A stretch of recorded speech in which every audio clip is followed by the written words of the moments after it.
श्री गुरुभ्यो नमः।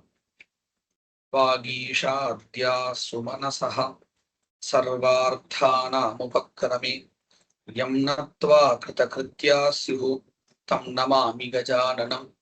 गुरुर्ब्रह्मा गुरुर्विष्णुः गुरुर्देवो महेश्वरः गुरुः साक्षात् परं ब्रह्म तस्मै श्री गुरवे नमः।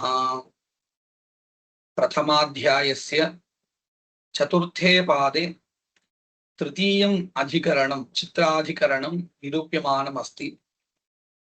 तस्मिन् अधिकरणे चित्राशब्दस्य कर्मनामधेयत्वं कथं भवति, अर्थात् वाक्यभेदभयात् चित्राशब्दस्य कर्मनामधेयत्वं सिद्ध्यति इति निरूपितम्।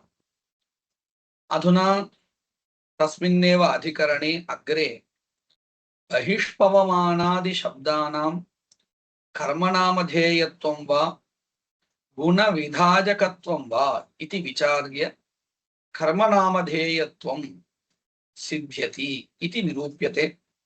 तत्रापि एषा एव युक्तिः, अर्थात् वाक्यभेदभयादेव अनेकविधानप्रयुक्तवाक्यभेदः प्रसज्येत इति उक्त्वा एव कर्मनामधेयत्वं येषां निरूप्यते, स्तोत्रनामधेयत्वम्।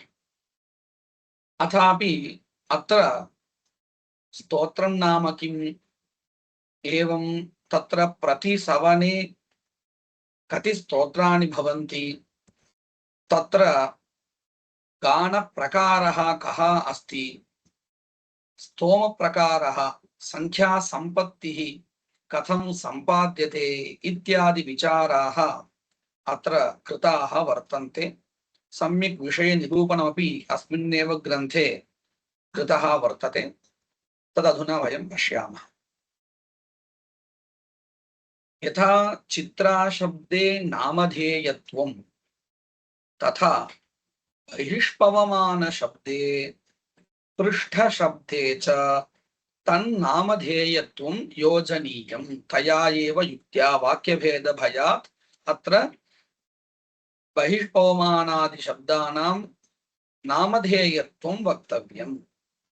तर्हि अत्र पूर्वपक्षः कः भवति इत्युक्ते, पूर्वस्मिन् अधिकरणे उद्भिदाधिकरणे यौगिकानां शब्दानां विषये विचारः कृतः। तेषां कथञ्चित् भवतु नामधेयत्वं। कुतः? उद्भिद शब्दस्य अर्थः लोके प्रसिद्धः नास्ति, अतः कथञ्चित् अङ्गीकुर्मः इति पूर्वपक्षिणा उक्तम्। अत्र तु चित्रादिशब्दानां लोके अर्थः प्रसिद्धः वर्तते। तद्वदेव बहिष्पवमान आज्य पृष्ठादिशब्दानामपि अर्थाः लोके अत्यन्तं प्रसिद्धाः वर्तन्ते एव। अतः अत्र अवश्यम् एतैः शब्दैः गुणः एव विधीयते। अर्थात्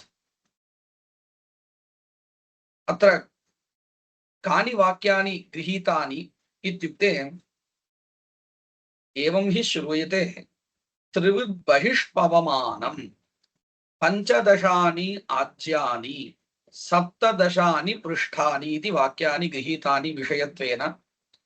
एतेषु वाक्येषु विद्यमानानि पदानि बहिष्पवमानम्, आज्यपदम् एवं पृष्ठपदम्, एतेषां द्रव्यविधाजकत्वमेव।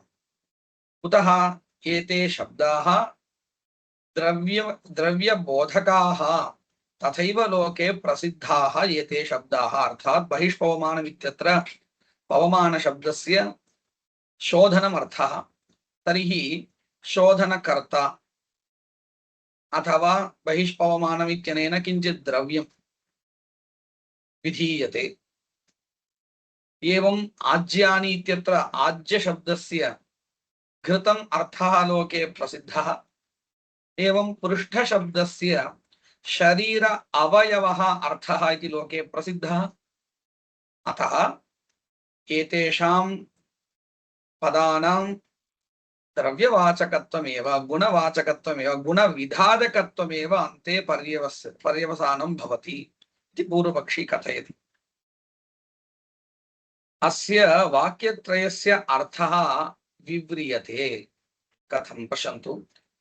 सामगानाम् उत्तराग्रन्थे त्रिचात्मकानि सूक्तानि आम्नातानि सामवेदे पूर्वार्चिकम् उत्तरार्चिकम् इति भवति। तस्यैव अपरं नामधेयं भवति उत्तराग्रन्थः इति। अर्थात् उत्तरार्चिकस्यैव उत्तराग्रन्थः इति अपरं नामधेयं भवति। तत्र उत्तराग्रन्थे त्रिचात्मकानि सूक्तानि आम्नातानि भवन्ति। तत्र उपास्मि गायतानरः इत्याद्यं सूक्तम्। इदं सूक्तं कुत्र पठितम् इत्युक्ते अस्माभिः किञ्चित् अवगन्तव्यमस्ति। ज्योतिष्टोमे त्रीणि सवनानि भवन्ति। प्रातःसवनं, माध्यन्दिनसवनम् एवं तृतीयसवनम् इति। तत्र प्रातःसवने प्रथमं स्तोत्रं भवति बहिष्पवमानम्। तदनन्तरम् आद्यस्तोत्राणि चत्वारि भवन्ति। प्रातःसवने इदं वर्तते। तदनन्तरं माध्यन्दिनसवने माध्यन्दिन पवमानस्तोत्रम् एकं भवति। अनन्तरं पृष्ठस्तोत्रं, तत्र चत्वारि स्तोत्राणि भवन्ति। पृष्ठम् इति नाम, पृष्ठस्तोत्रम् इति नाम। यथा आज्यम् इति नाम तद्वत् पृष्ठम् इति। माध्यन्दिनसवने एषा स्थितिः अस्ति। तदनन्तरम् अन्तिमे तृतीयसवने आर्भवपवमानम् इति एकं स्तोत्रम्। अनन्तरम् अग्निष्टोमस्तोत्रम्, यज्ञायज्ञीयः इति उच्यते, अग्निष्टोमस्तोत्रम्। तथा च पश्यन्तु, प्रातःसवने बहिष्पवमानम् आद्यस्तोत्राणि चत्वारि। अनन्तरं माध्यन्दिनसवने माध्यन्दिनपवमानम् एकं स्तोत्रम्। तत्र त्रीणि सूक्तानि भवन्ति माध्यन्दिने, तत्सर्वम् अग्रे निरूप्यते। अनन्तरं माध्यन्दिनपवमानानन्तरं पृष्ठस्तोत्राणि चत्वारि। तदनन्तरं तृतीयसवने आर्भवपवमानम् एकम्। अनन्तरम् अग्निष्टोमस्तोत्रम्। अत्र अग्निष्टोमस्तोत्रमेव अन्तिमं वर्तते इति कृत्वा संस्थायाः अपि सा एव संज्ञा भवति। अर्थात् यस्यां संस्थायां यत् स्तोत्रम् अन्तिमं भवति तत् स्तोत्रमादाय तस्याः संस्थायाः व्यवहारः भवति। उदाहरणतया अधुना अस्माभिः अन्ते अग्निष्टोमस्तोत्रं भवति इति उक्तं। तर्हि ज्योतिष्टोम, अधुना निरूप्यमानं यत् कर्म ज्योतिष्टोमः, तत्र अग्निष्टोमस्तोत्रम् अन्ते अस्ति इति कृत्वा अग्निष्टोमसंस्थाकज्योतिष्टोमः इति व्यवहारः। अग्निष्टोमसंस्था इति संस्थायाः संज्ञा कथम् अत्र उत्पन्ना लब्धा इति चेत् अन्तिमस्तोत्रम् अग्निष्टोमस्तोत्रम् अस्ति, अतः एवं व्यवहारः क्रियते। एवमेव उक्थ्यसंस्था, अतिरात्रसंस्था इत्यत्रापि एतादृशः एव व्यवहारः अस्ति इति ज्ञातव्यम्। तत्र प्रातःसवने बहिष्पवमानम् इति एकं स्तोत्रं भवति इत्युक्तं। स्तोत्रं नाम किम् इत्युक्ते प्रगीतमन्त्रसाध्यगुणिनिष्ठगुणाभिधानम्, अर्थात् अभिधानम्, उच्चारणम्।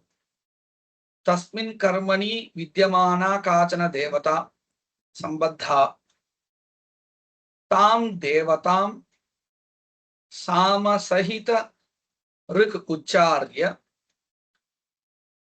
तस्याः देवतायाः ये गुणाः वर्तन्ते ते प्रकट्यन्ते उच्चारणेन।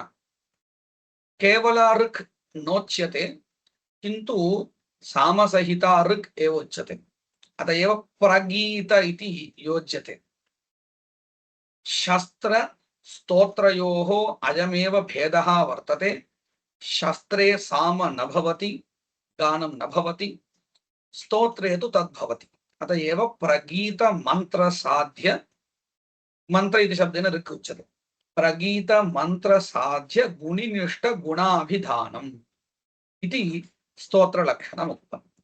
तर्हि प्रातःसवने यत् स्तोत्रमुक्तम् आदिमं स्तोत्रं बहिष्पवमानं तत्र इत्यर्थः।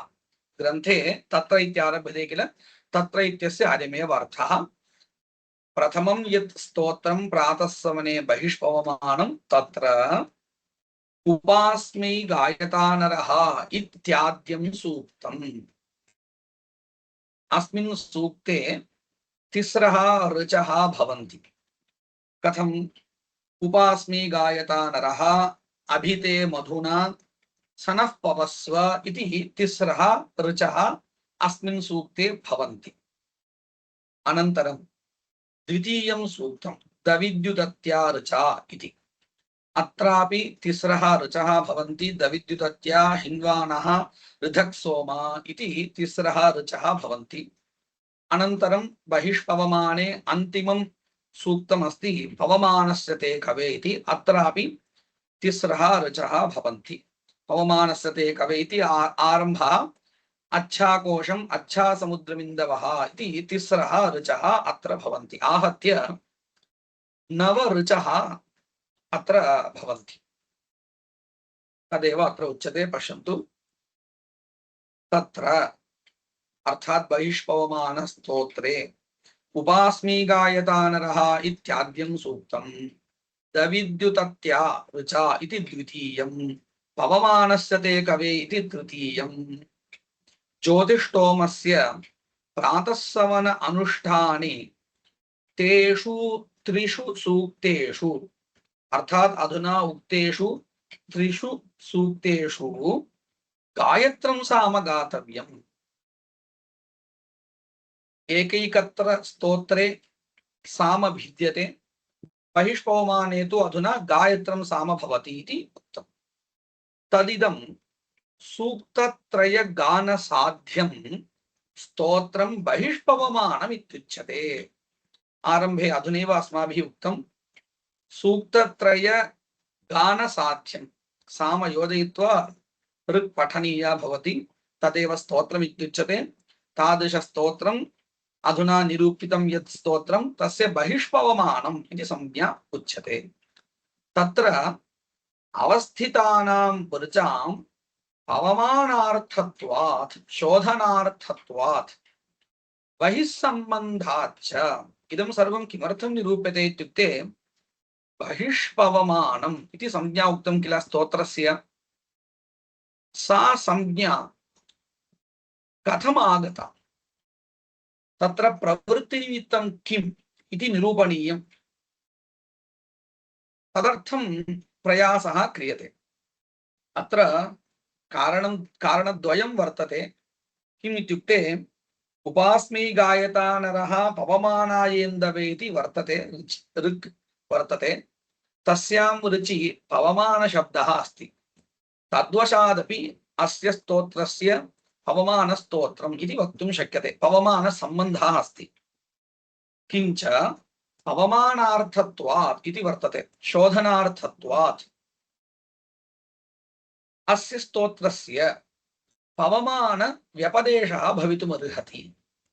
भवतु स्तोत्रस्य संज्ञा केवलं पवमानमिति नास्ति, बहिष्पवमानम् इति वर्तते। तर्हि बहिःशब्दस्य किमर्थं ग्रहणम् इति प्रश्नः भवति किल। तस्य निरूपणं क्रियते बहिस्सम्बन्धाच्च। कः अयं सम्बन्धः इत्युक्ते ज्योतिष्टोमे सोमयागे आहवनीयस्य पृष्ठतः अविर्धानमण्डपः भवति। ततः प्राक् पृष्ठतः सदोनाममण्डपः भवति। तत्र औदुम्बरी काष्ठः उदुम्बरकाष्ठः खनितः भवति। तस्मिन् सदोनाममण्डपे स्थित्वा तम् उदुम्बरकाष्ठं च स्पृष्ट्वा उद्गातारः एवं अन्ये च प्रतिहर्ता प्रस्तोता एते साम गायन्ति।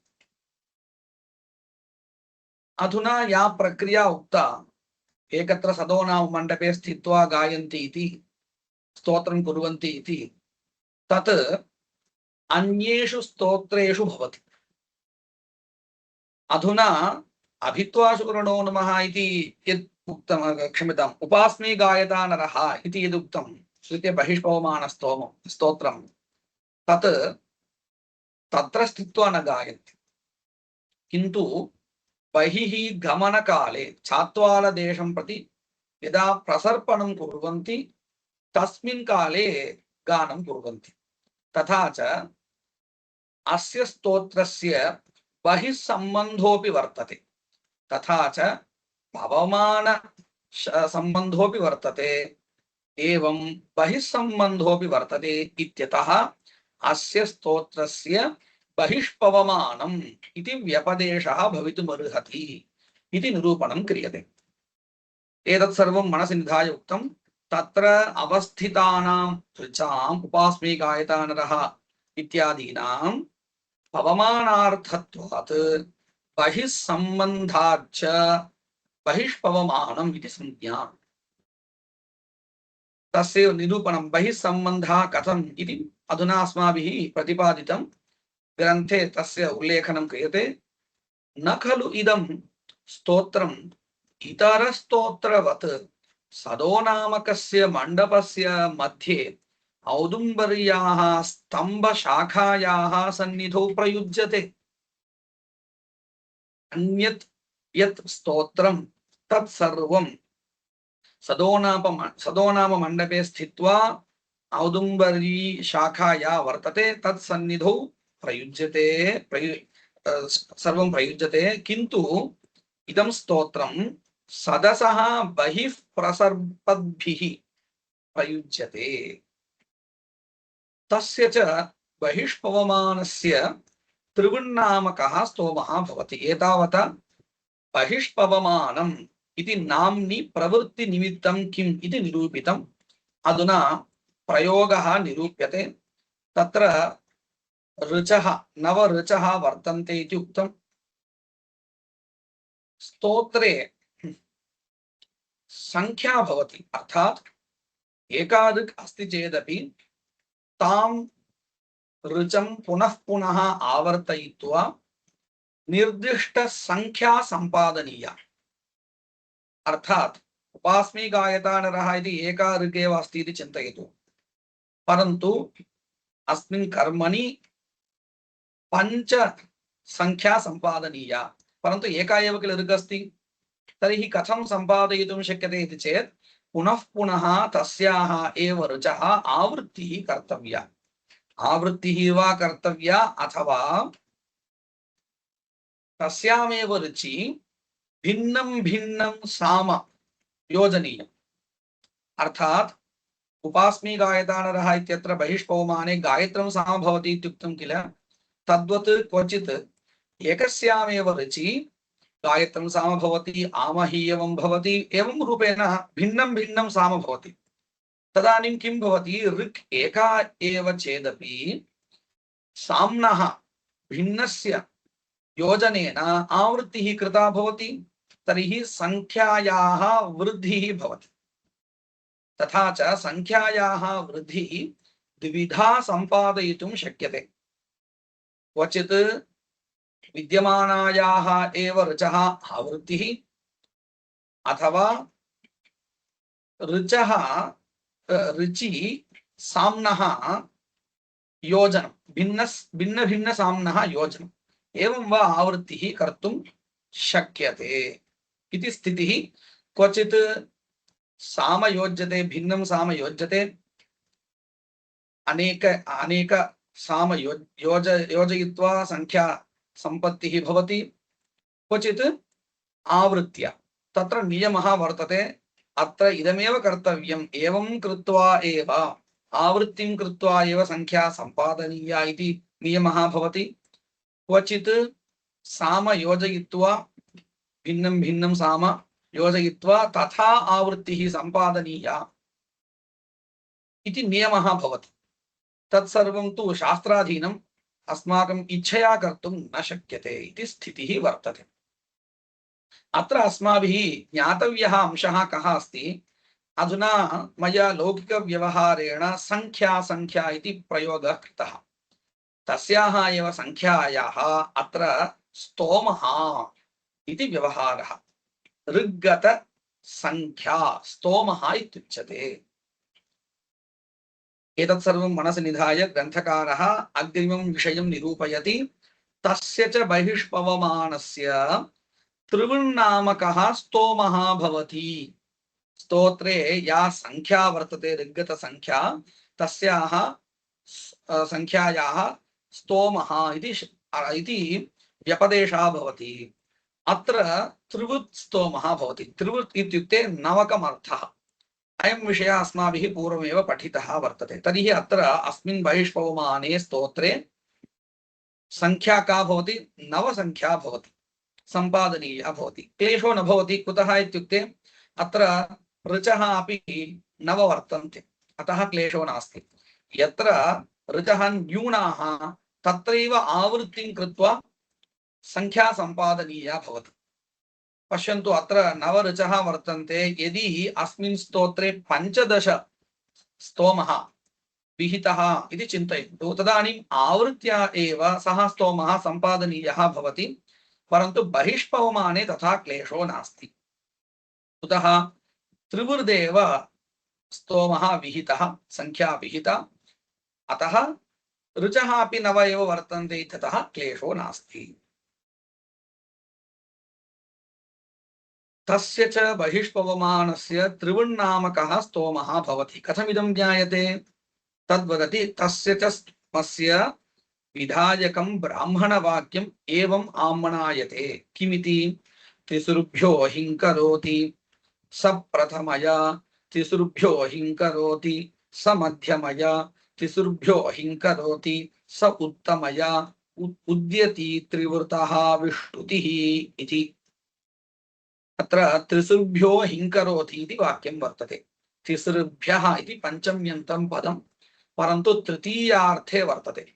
अर्थात् तिसृभिः ऋग्भिः इत्यर्थः। तिसृभिः ऋग्भिः किं कर्तव्यमस्ति? हिंकरोति। हिंकरोति इत्युक्ते गायति इत्यर्थः। तर्हि तिसृभ्यो हिंकरोति इत्यस्य तिसृभिः ऋग्भिः गायति इत्यर्थः। तत्र गानप्रकारः कश्चन भवति। एतत् सर्वम् अस्माभिः सम्यक् बुद्धौ निधाय व्यवहारः कर्तव्यः। पारिभाषिकपदानि बहूनि वर्तन्ते। पश्यन्तु, स्तोत्रं नाम किम् इति नूतनतया उक्तं। स्तोमः नाम कः पदार्थः इत्युक्तम्। अधुना विष्टुतिः इति कश्चन पदार्थः उच्यते। विष्टुतिः इति संज्ञा। कस्य संज्ञा? प्रणाल्याः, शैल्याः, गानप्रकारस्य संज्ञा अस्ति विष्टुतिः इति। उदाहरणतया एवं चिन्तयामः, लौकिकविषयम् आदाय चिन्तयामः। शुक्लाम्बरधरं विष्णुं शशिवर्णं चतुर्भुजं प्रसन्नवदनं ध्यायेत् सर्वविघ्नोपशान्तये इति श्लोकः अस्ति इति चिन्तयतु। मया यथा प्रकारम् उक्तः अयं श्लोकः, अर्थात् यथा वर्तते तथैव उक्तः। अयम् एकः प्रकारः, श्लोककथने अयम् एकः प्रकारः इति चिन्तयतु। एनं श्लोकम् अहम् एवं वदामि। शशिवर्णं चतुर्भुजं प्रसन्नवदनं ध्यायेत् सर्वविघ्नोपशान्तये शुक्लाम्बरधरं विष्णुम् इति उक्तम्। तर्हि अत्र पश्यन्तु, प्रथमवारं यदा मया अयं श्लोकः उक्तः तदा यथाक्रमः श्लोकः उक्तः। द्वितीय आवृत्तौ तु मया तथा न श्लोकः उक्तः। द्वितीयं पादम् आरभ्य अर्थात् द्वितीयं पादं प्रथमपादं पादत्वेन सम्पाद्य ततः आरभ्य प्रथमं यः पादः अस्ति सः अन्तिमः यथा भवेत् तथा श्लोकः उक्तः, तथा आवृत्तिः कृता। तर्हि एषा एका प्रणाली शैली। पुनः आवृत्तिं करोमि। प्रसन्नवदनं ध्यायेत् सर्वविघ्नोपशान्तये शुक्लाम्बरधरं विष्णुं शशिवर्णं चतुर्भुजम्। अधुना पश्यन्तु, तृतीयपादाद् आरभ्य श्लोकः समापितः। कथं समापितः? तत्रापि द्वितीयपादपर्यन्तम् उक्त्वा श्लोकः समापितः। अयम् एकः प्रकारः। तर्हि त्रिवारं मया श्लोकः आवृतः, परन्तु एकैकस्मिन्नपि कथन अवसरे अन्यया रीत्या अन्यया शैल्या श्लोकः उक्तः। तर्हि एकैकस्याः अपि शैल्याः किञ्चित् नाम अपि दीयते मया। एवं चिन्तयतु। यथा प्रकारं श्लोकः उक्तः तस्याः शैल्याः एकं नामधेयम्, एका संज्ञा। तत्रापि शैली शैली इति मया उच्यते किल, शैली प्रणाली इति सामान्यतया। तस्याः शैल्याः एव शास्त्रे विष्टुतिः इति संज्ञा। स्तोत्रे गानप्रकारः यः वर्तते तस्य सामान्यं नाम किमस्ति? विष्टुतिः। सामान्यं नाम इदं संज्ञा। तत्र गानप्रकारः मया उक्तः किल, द्वितीयपादादारभ्य कथनं, तृतीयपादादारभ्य कथनम् इति। तत्र तु विशेषसंज्ञा भवति। विष्टुतिः इति सामान्यसंज्ञा, तत्र तत्र शैल्याः शैली विशेषस्य नामान्तरं किञ्चित् भवति, संज्ञा विशेषः भवति इति समग्रस्यापि प्रकारस्य निरूपणम् अत्र क्रियते। पश्यन्तु, तिसृभ्यो हिंकरोति इति उक्तं। तस्य कः अर्थः अस्माभिः उक्तः? तिसृभिः ऋग्भिः गायति इति। तदनन्तरं विष्टुतिः निरूप्यते, अर्थात् शैली निरूप्यते। स प्रथमया तिसृभ्यो हिंकरोति, स मध्यमया तिसृभ्यो हिंकरोति, स उत्तमया उद्यति त्रिवृतः विष्टुतिः। अत्र विष्टुतेः विशेषसंज्ञा उद्यति इति वर्तते, विशेषसंज्ञा। अस्याः शैल्याः अवगमनं कथं भवति इत्युक्ते अग्रे निरूप्यते। अयम् अर्थः सूक्तत्रय पठितानां नवानां ऋचां गानं त्रिभिः पर्यायैः कर्तव्यम्। त्रिभिः पर्यायैः एषा ऋक् पठनीया अस्ति। कथं? तत्र प्रथमपर्याये त्रिषु सूक्तेषु आद्याः तिस्रः ऋचः। पश्यन्तु, उद्यति विष्टुतिः इति उक्ता किल, तस्यां विष्टुतौ कथनप्रकारः एवं भवति। आदौ किं कर्तव्यं? प्रथमसूक्तस्य प्रथमा या ऋक् वर्तते, आद्याः तिस्रः ऋचः, द्वितीय सूक्तत्रय पठितानां नवानां ऋचां, तत्र प्रथमपर्याये त्रिषु सूक्तेषु आद्याः तिस्रः ऋचः। तर्हि कथम् इति पश्यन्तु। उद्यति विष्टुतौ उपास्मि गायता नरः इति वर्तते किल, सा ऋक् पठनीया। तदनन्तरम् अभिते मधुना इति न पठनीया। झटिति द्वितीय सूक्ते दविद्युतत्या इति प्रथमा ऋक् अस्ति किल, सा पठनीया। तदनन्तरं हिन्वानः इति न पठनीयम्। अग्रे तृतीय सूक्ते पवमानस्य ते कवे इति ऋक् पठनीया। तर्हि त्रिषु सूक्तेषु प्रथमा या ऋक् सा आदौ अधुना उक्ता भवति। तत्सर्वं मनसि निधाय वदति। त्रिषु सूक्तेषु आद्याः तिस्रः ऋचः। तदनन्तरं द्वितीयपर्याये मध्यमाः तिस्रः ऋचः अर्थात् अभिते मधुना इति पठित्वा हिन्वानो हेतुभिः अच्छाकोशं मधुः मधुश्च्युतः इति इदं पठनीयम्। तदनन्तरं तृतीये पर्याये च उत्तमाः उत्तमाः इत्युक्ते अन्तिमाः इत्यर्थः। सनः पवस्व इति ऋक् पठित्वा ऋचं पठित्वा ऋधत् सोम इति पठित्वा अच्छा समुद्रमिन्दवः इति ऋक् पठनीया। एवं क्रमेण पठ्यते चेत् तस्याः विष्टुतेः उद्यती विष्टुतिः इति संज्ञा भवति इति प्रकारः अत्र निरूप्यते। तत्र प्रथमपर्याये त्रिषु सूक्तेषु आद्याः तिस्रः ऋचः, द्वितीये पर्याये मध्यमाः, तृतीये पर्याये च उत्तमाः इति विष्टुतेः निरूपणं कृतम्। अधुना पश्यन्तु, स्तोमो नाम कः पदार्थः इति उक्तम्, अनन्तरं विष्टुतिः नाम का अस्ति, तस्य विशेषसंज्ञा का अस्ति इत्यादिकम् उक्तम्। अत्र तिसृभ्यो हिङ्करोति इत्यत्र तिसृभ्यः इति पदं पञ्चम्यन्तं पदं तृतीयार्थे वर्तते, पंचमी विभक्तिः तृतीयार्थे अस्ति इति उक्तं, तस्यैव निरूपणं क्रियते। तिसृभ्यः इति तृतीयार्थे पंचमी, हिङ्करोति इति शब्दस्य गायति इत्यर्थः। सा इयं यथोक्तप्रकारोपेता गीतिः त्रिवृत्स्तोमस्य विष्टुतिः। विष्टुतिर्नाम का अस्ति? स्तुतिप्रकारविशेषः। अस्याः विष्टुतेः अधुना निरूपितायाः विष्टुतेः उद्यति इति नाम भवति।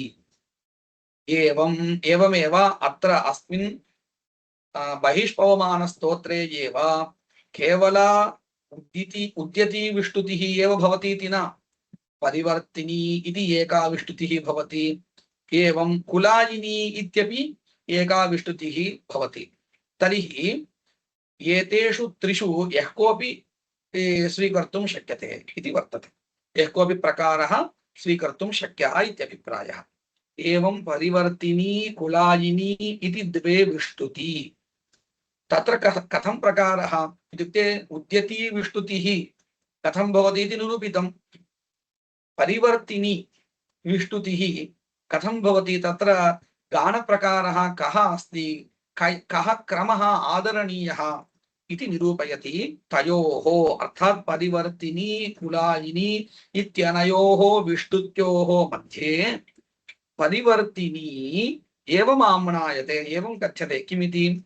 तिसृभ्यो हिङ्करोति स पराचीभिः, तिसृभ्यो हिङ्करोति स पराचीभिः, तिसृभ्यो हिङ्करोति स पराचीभिः परिवर्तिनी त्रिवृतः विष्टुतिः इति। अत्र पराची इति वर्तते किल, तस्य कः अर्थः इत्युक्ते पराचीभिः इत्युक्ते अनुक्रमेण, अर्थात् येन क्रमेण तत् सूक्तं पठितं तेनैव क्रमेण उच्यते चेत् सः क्रमः अनुक्रमः इत्युच्यते, स एव क्रमः पराची शब्देन उच्यते। परिवर्तिन्यां कथं प्रकारः इति चेत् यथा ग्रन्थे पठितः स एव क्रमः। अर्थात् पश्यन्तु, उपास्मे गायता नरः अभिते मधुना सनः पवस्व एवं क्रमेण पठित्वा दविद्युतत्या हिन्वानो ऋधक् सोम इति तेनैव क्रमेण पठित्वा पवमानस्य ते कवे अच्छाकोशम् अच्छा समुद्रबिन्दवः इति येन हि क्रमेण अत्र सूक्तं पठितं वर्तते तेनैव क्रमेण गानमपि कर्तव्यं चेत् तथा क्रियते चेत् परिवर्तिनी विष्टुतिः भवति इत्यर्थः। अनन्तरं कुलायिनी इति विष्टुतिः। तत्र कथं प्रकारः? कुलायिनी एवम् आम्नायते। तिसृभ्यो हिङ्करोति स पराचीभिः, तिसृभ्यो हिङ्करोति या मध्यमा सा प्रथमा, या उत्तमा सा मध्यमा, या प्रथमा सा उत्तमा, तिसृभ्यो हिङ्करोति या उत्तमा सा प्रथमा, या प्रथमा सा मध्यमा, या मध्यमा सा उत्तमा, कुलायिनी त्रिवृतः विष्टुतिः इति वाक्यं वर्तते। अस्य कः अर्थः? अत्र प्रथम सूक्ते पाठक्रमः देव, अर्थात उपास्मे गायतानर इति सूक्ते येन क्रमेण सूक्तं पठितं तेनैव क्रमेण तद् वक्तव्यम्। अनन्तरं द्वितीये मध्यम उत्तम प्रथमाः अर्थात द्वितीय सूक्ते हिन्वानो हेतुभिः इति आरभ्य हेतुभिः इत्यारभ्य पठनीयं भवति। मध्यम अनन्तरं पृथक् सोम अनन्तरमेव दविद्युतत्या इति पठनीया भवति। तथा च मध्यम उत्तम प्रथमाः अनन्तरं तृतीये सूक्ते उत्तम प्रथम मध्यमः अर्थात् अच्छासमुद्रमिन्दवः इत्यारभ्य पवमानस्य ते कवे इत्युक्त्वा अच्छाकोशं मधुश्च्युतः इति अन्ते वक्तव्यं भवति। तदेव अत्र उच्यते तृतीये तु उत्तम प्रथम मध्यमाः इत्येवं व्यत्ययेन मन्त्राः गातव्याः। एवं गीयते चेत् अयं प्रकारः आश्रितः चेत् तत्र विष्णुतेः संज्ञा का भवति कुलायिनी इति भवति। अस्याः विष्णुतेः संज्ञा कुलायिनी इति भवति।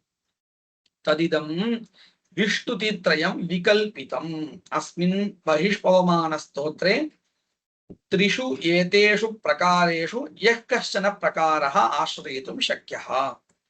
त्रिवच्छब्दस्य ईदृशं स्तोमस्वरूपम् अर्थः न तु त्रैगुण्यम्। त्रिवच्छब्दस्य त्रैगुण्यं न अर्थः नवसंख्या अर्थः इति तु पूर्वस्मिन् पादे एव त्रिवच्छर्वस्वपालाधिकरणे एव अयं विषयः निरूपितः इति केवलं स्मारयति। एतावता अत्र बहिष्पवमानविषये सर्वमपि निरूपितम्। अर्थात् बहिष्पवमानम् इति संज्ञायाः कारणं किं, तत्र स्तोमो नाम कः, विष्णुतिर्नाम कः अस्ति, एतत् सर्वं सम्यक् निरूपितम्। इतः परं तत्रैव प्रातःसवने आज्यस्तोत्राणि वर्तन्ते। तत्र आज्यम् इति कथं नामधेयं सम्भवति इत्यादि विषये तत्र कति स्तोत्राणि सन्ति इत्यादि निरूपणं क्रियते। उत्तराग्रन्थे बहिष्पवमानसूक्तेभ्यः अनन्तरं त्रिभ्यः बहिष्पवमानसूक्तेभ्यः त्रिभ्यः ऊर्ध्वं चत्वारि सूक्तानि आम्नातानि। कानि तानि? अग्न आयाहि वीतये इत्याद्यं सूक्तम्, आनो मित्रावरुणा इति द्वितीयम्, आयाहि सुषुमाहिते इति तृतीयम्, इन्द्राग्नि आगतं सुतम् इति चतुर्थम्। तानि एतानि प्रातःसवने गायत्रसाम्ना गीयमानानि चत्वारि आद्यस्तोत्राणि इत्युच्यन्ते। अत्र गायत्रं साम भवति इत्यपि अनेन ज्ञायते। तन्निर्वचनं च श्रूयते। अत्र आज्यस्तोत्राणि इत्युक्तम्। आज्यम् इति नाम निष्पत्तिः कथम् इति चेत् तत्र एका कथा एवं श्रूयते। यदाजिमीयुः तदाज्यानाम् आज्यत्वम् इति अस्य विवरणं दीयते। काचन कथा उच्यते ताण्ड्यब्राह्मणे। प्रजापतिर्देवेभ्यः आत्मानं यज्ञं कृत्वा प्रायच्छत्। ते अन्योन्यस्मै अग्राय नातिष्ठन्त। तान् अब्रवीत् आजिमस्मिन् अस्मिन् इतेति। त आजिमायन् यदाजिमीयुः तदाज्यानाम् आज्यत्वम् इति ब्राह्मणवाक्यं वर्तते। अस्य अर्थः कः इत्युक्ते पुरा कदाचित् प्रजापतिः आत्मीयं स्वरूपमेव अग्निष्टोमात्मकं यज्ञं विधाय स्वस्वरूपमेव यज्ञरूपं कृत्वा तं स्वरूपं यज्ञम् अर्थात् यज्ञं देवेभ्यः भोगार्थं प्रायच्छत् अददत्। परन्तु ततो देवाः तत्र यज्ञे हविर्भागग्रहणे स्वेषु कस्य प्राथम्यम् इति निर्णेतुम् अशक्नुवन्तः पुनः तमेव अपृच्छन्। अर्थात् तत्र प्रजापतिना दीयमानं भागं कः आदौ गृह्णाति, कः देवः इति तेषु एव स्पर्धा जाता। परन्तु तत्र निर्णयः न जातः। अतः प्रजापतिमेव ते अपृच्छन्। तदानीं सः किम् अवदत्? स च प्रजापतिः इमानि सूक्तानि चत्वारि सूक्तानि यानि उक्तानि पूर्वं तानि प्रदर्श्य तानि सूक्तानि तेभ्यः प्रदर्श्य देवेभ्यः प्रदर्श्य इमानि अवधिं कृत्वा प्रधावत। इमानि स्तोत्राणि अवधिं कृत्वा प्रधावत। तर्हि अत्र आज्य शब्दस्य अवधिः इत्यर्थः लभ्यते। युष्मासु यः प्रथमम् इमानि प्राप्नोति स एव प्रथमं भागमर्हति इति अवदत् प्रजापतिः।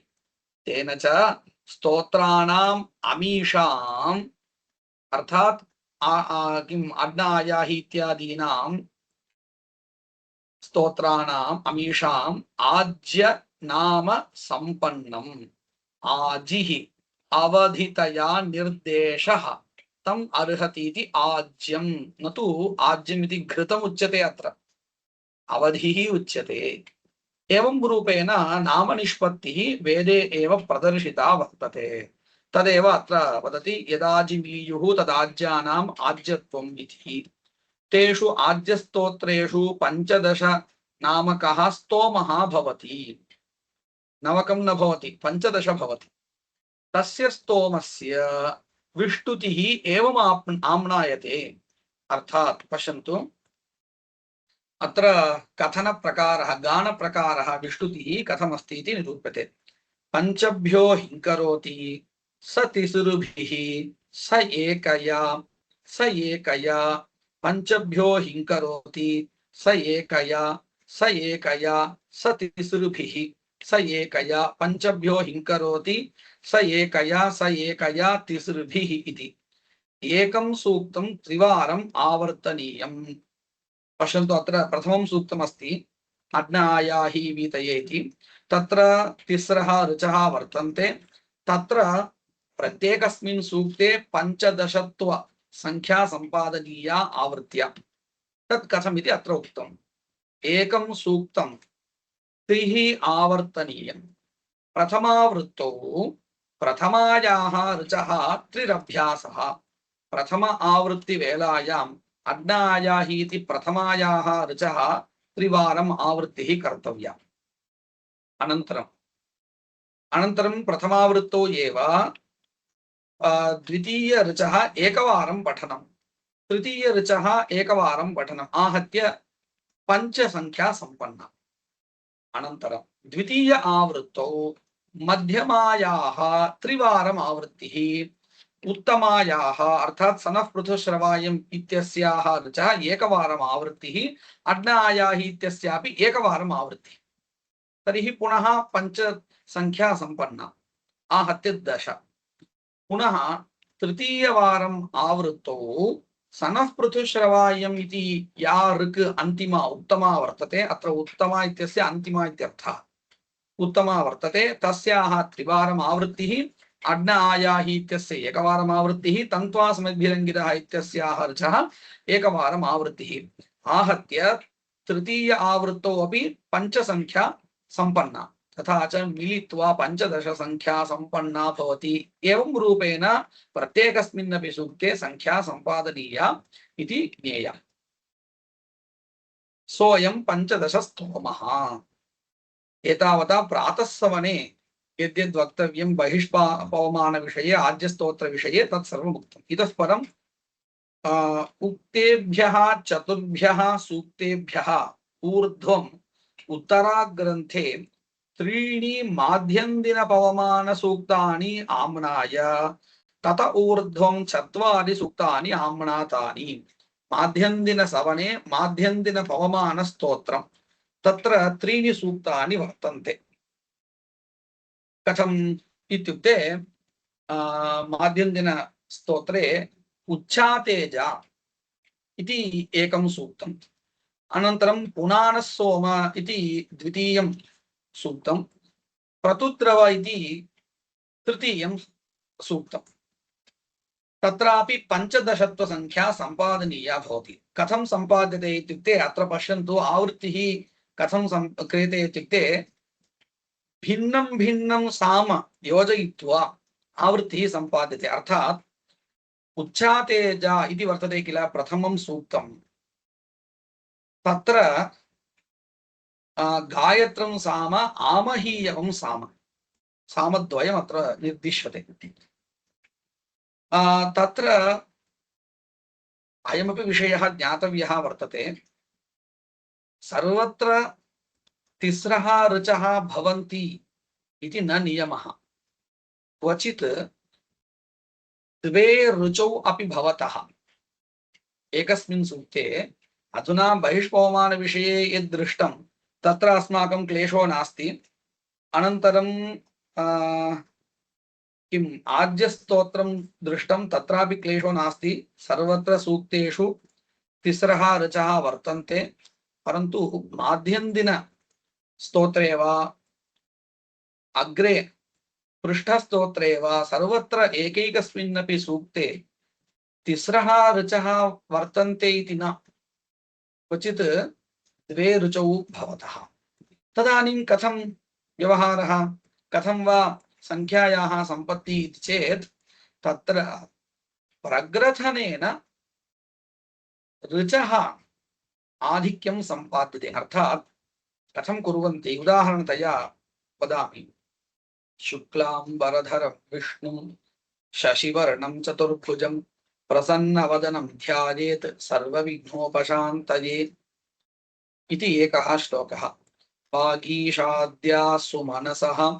सर्वार्थानामुपक्रमे यं नत्वा कृतकृत्याः स्युः तं नमामि गजाननम् इति द्वितीयः श्लोकः अधुना द्वौ श्लोकौ वर्तेते परन्तु तृतीयः अपि श्लोकः एभ्यः एव सम्पादयितुं शक्यः कथम् इति चेत् पश्यन्तु शुक्लाम्बरधरं विष्णुं शशिवर्णं चतुर्भुजं प्रसन्नवदनं ध्यायेत् सर्वविघ्नोपशान्तये एकः श्लोकः समाप्तः अधुना अहं किं करोमि इति पश्यन्तु प्रसन्नवदनं ध्यायेत् सर्वविघ्नोपशान्तये पादद्वयम् आदाय प्रथमश्लोकस्य अन्तिमपादद्वयम् आदाय उत्तमभागम् आदाय अनन्तरं किं करोमि अग्रिमः यः श्लोकः वर्तते तस्य श्लोकस्य आदिमौ पादौ द्वौ आदाय एकः श्लोकः मया सम्पादितः भविष्यति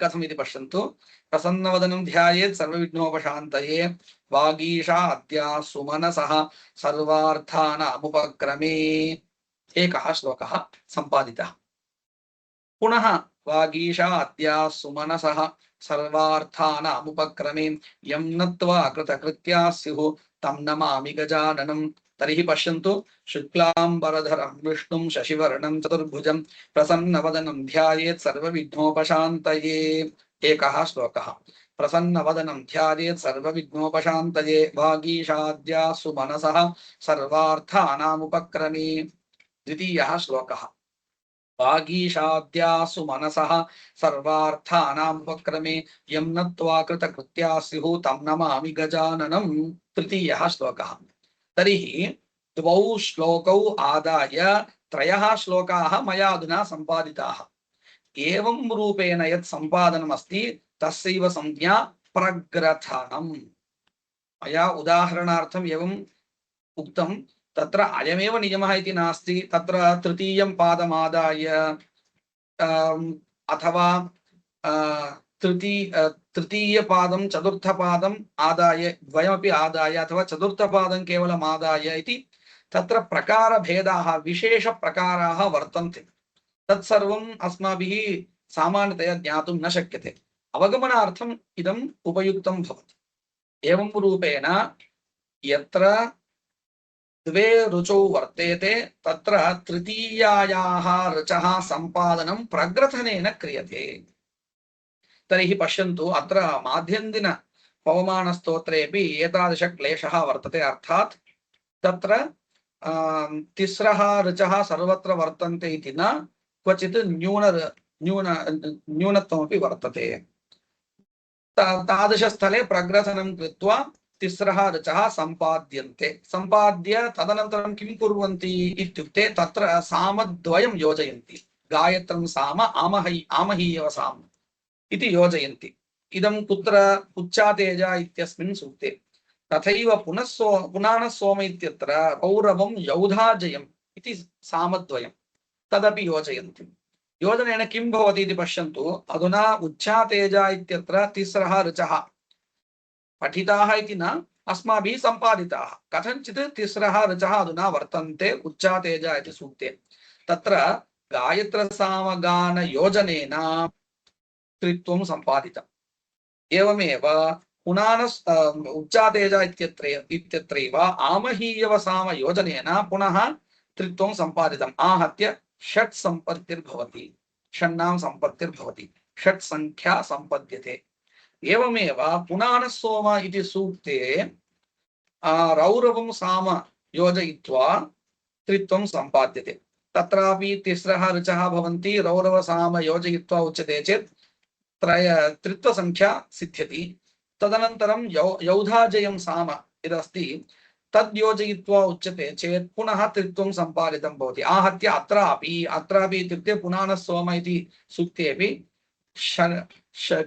षट् संख्या सम्पन्ना भवति। मिलित्वा अधुना 12 संख्या सम्पन्ना। इतः परं तृतीयं सूक्तं माध्यन्दिनपवमाने वर्तते प्रतुद्रव इति। तत्र औषणं साम भवति।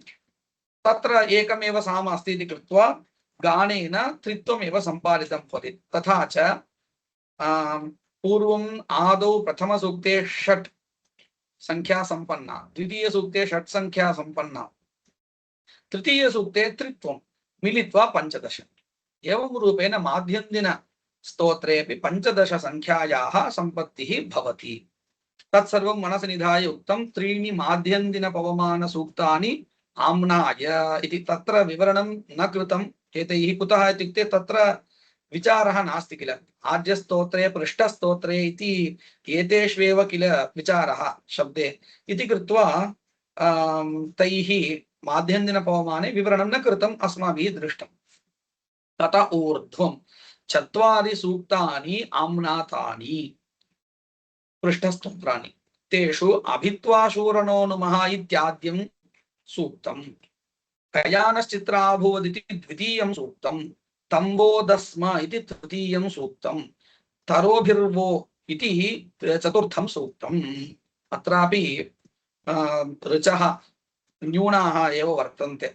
अभित्वाशूरणो नुमः इत्यत्र 2 एव ऋचौ वर्तेते। एवं कयानश्चित्र इत्यत्रापि तथैव। कयानश्चित्त इत्यत्र तिस्रः ऋचः वर्तन्ते। तदनन्तरं तम्बोदस्म इत्यत्र ऋग्द्वयमेव वर्तते। तरोभिर्वः इत्यत्रापि ऋग्द्वयमेव वर्तते इति कृत्वा अत्रापि प्रग्रथनं कृत्वा एव सम्पादनं कर्तव्यं। सः प्रकारः अस्माभिः पूर्वमेव दृष्टः। अस्तु, एतानि क्रमेण रथन्तर वामदेव्य नौधस कालेय सामभिः माध्यन्दिनसवने गीयमानानि पृष्ठस्तोत्राणि इत्युच्यन्ते। तत्र प्रत्येकस्मिन् सूक्ते एकैकं साम। रथन्तर, वामदेव्य, नौधस, कालेय इति क्रमेण तेषां साम्नां नामानि वर्तन्ते। सामभिः माध्यन्दिनसवने गीयमानानि पृष्ठस्तोत्राणि इत्युच्यन्ते। अत्र पृष्ठ इति स्तोत्रस्य नामधेय निष्पत्तिः कथम् इति चेत् तत्र एका कथा उच्यते। आपो वा ऋत्व्यमार्च्छन् तासां वायुपृष्ठे व्यवर्तत। अर्थात् आर्तवयुक्तानाम् अपां स्पर्शनं पृष्ठे किम् आर्तवयुक्त अपां पृष्ठे वायोः स्पर्शनं जातं। तद्वशात् एतानि सामानि उत्पन्नानि। अतः एतादृश सामयुक्त स्तोत्रस्य पृष्ठ इति संज्ञा भवति इति वेदे काचन कथा उच्यते ताण्ड्यब्राह्मणे। तदनुसारम् अत्र संज्ञा निष्पत्तिः भवति। तदेव अत्र उक्तं स्पर्शनात् पृष्ठानि इत्येवं निरुक्तिः द्रष्टव्या। तेषु स्तोत्रेषु 17 स्तोमः भवति। पश्यन्तु, अधुना पृष्ठस्तोत्रे 17 संख्या सम्पादनीया भवति। तस्य स्तोमस्य विष्टुतिः एवम् आम्नायते। कथं 17 संख्या सम्पादनम् इति चेत् पञ्चभ्यो हिङ्करोति स तिसृभिः स एकया स एकया अर्थात प्रथम सूक्ते अभित्वा शूरणो नमः इत्यत्र तत्रापि अस्माभिः उक्तरीत्या प्रग्रथनं कृत्वा तिस्रः ऋचः सम्पादिताः इति चिन्तयन्तु। ततः परं स्तोमः निरूपणीयः भवति। अधुना तिस्रः ऋचः वर्तन्ते इति चिन्तनीयम्। तत्र पंचभ्यो हिंकरोति अर्थात पंचभिः ऋग्भिः गायति इत्यर्थः।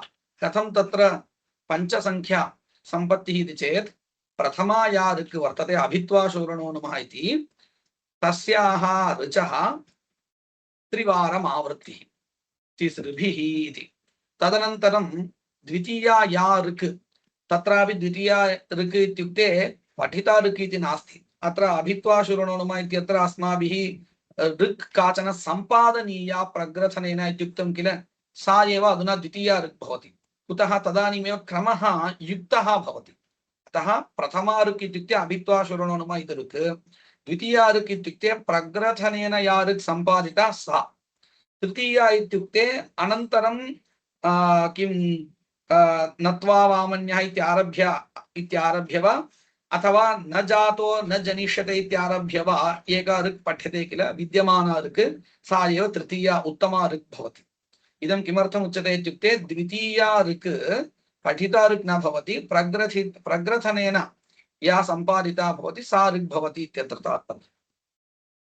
तथा च प्रथमा ऋक् त्रिवारं वक्तव्या, तदनन्तरं द्वितीया ऋक् एकवारं, तृतीया ऋक् एकवारम्, आहत्य पंच संख्या सम्पादिता भवति। पंचवारम् आवृत्तिः कृता भवति प्रथमावृत्तौ।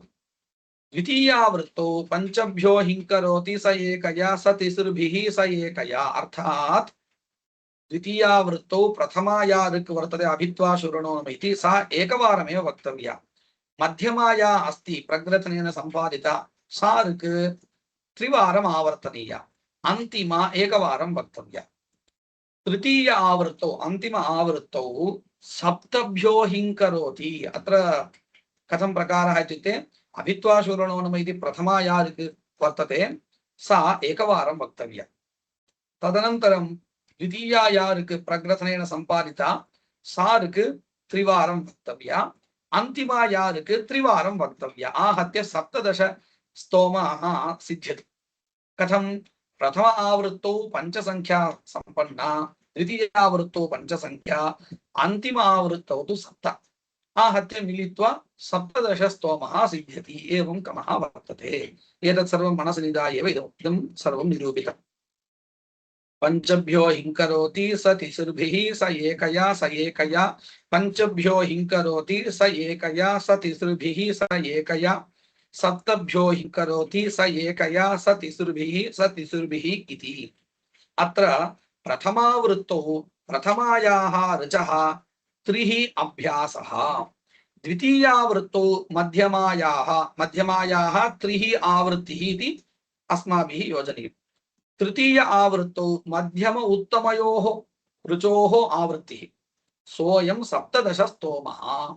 अत्र त्रिष्वपि वाक्येषु एतावत्पर्यन्तं प्रकारः स्तोत्र कथन प्रकारः निरूपितः, प्रयोगविषयः, अधिकरणविषयः अधुनैव आरभ्यते। अत्र इत्युक्ते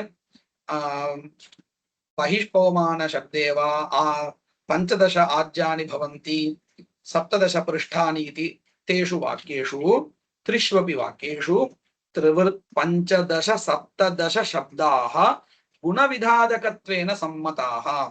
सिद्धान्ते एतेषु वाक्येषु अपि विधानं क्रियते। कस्य इत्युक्ते आज्यादीनां विधानमिति न, त्रिवृत्वं नवत्वं नवसंख्या स्तोमः तद्विधीयते, 15 संख्या विधीयते, 17 संख्या विधीयते, स्तोमः विधीयते, न तु आज्यादि।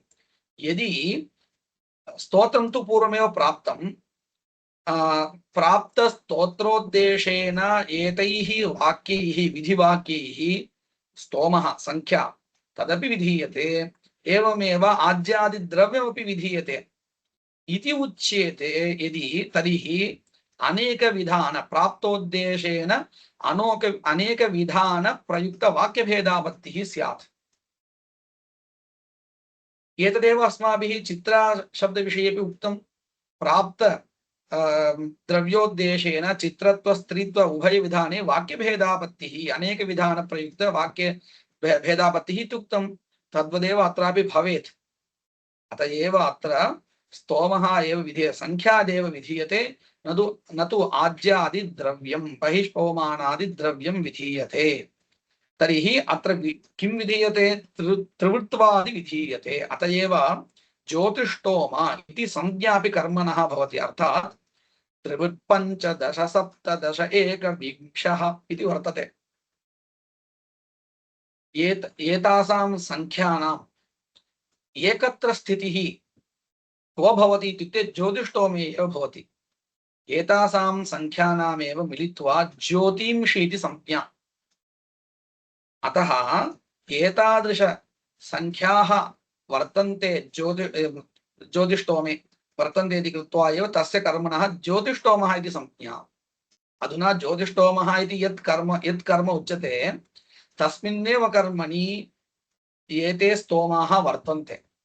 अतएव ज्योतिंषि स्तोमाः वर्तन्ते इति कृत्वा तस्य कर्मणः ज्योतिष्टोमः इति संज्ञा वर्तते। तथा च सिद्धान्तरीत्या अस्मिन् वाक्ये एतेषु वाक्येषु गुणाः विधीयन्ते, स्तोमः विधीयते इत्यर्थः, न तु आज्यादिद्रव्यम्।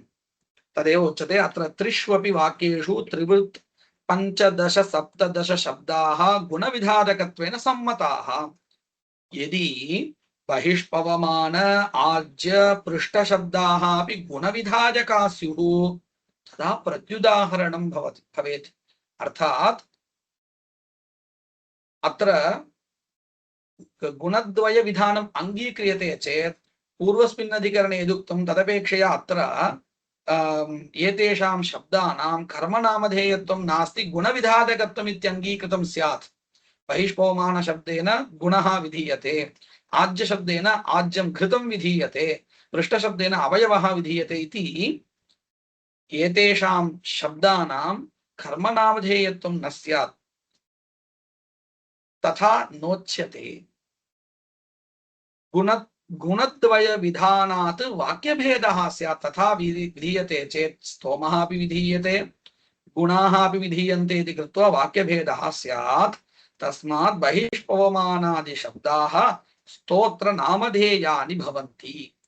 तैः नामभिः कर्माणि अनूद्य त्रिवृदादि गुणाः विधीयन्ते। तैः बहिष्पवमान आज्य पृष्ठ शब्दैः नामभिः कर्माणि अनूद्य, कर्माणि इत्युक्ते अत्र स्तोत्रम्, स्तोत्राणि अनूद्य त्रिवृदादि स्तोमाः गुणाः विधीयन्ते इति कृत्वा अत्र अनेक विधान प्रयुक्त वाक्यभेदो नास्ति। तथा च बहिष्पवमानादि शब्दानां गुणविधारकत्वं नास्ति। तानि पदानि स्तोत्र नामधेयानि भवन्ति इति एतावता अत्र अस्मिन् अधिकरणे निरूपितम्। अत्र समापयामः। वागीशाद्या सुमनसः सर्वार्थानामुपक्रमे यं नत्वा कृतकृत्याः स्युः तं नमामि गजाननं। गुरुर्ब्रह्मा गुरुर्विष्णुः गुरुर्देवो महेश्वरः गुरुः साक्षात् परं ब्रह्म तस्मै श्री गुरवे नमः।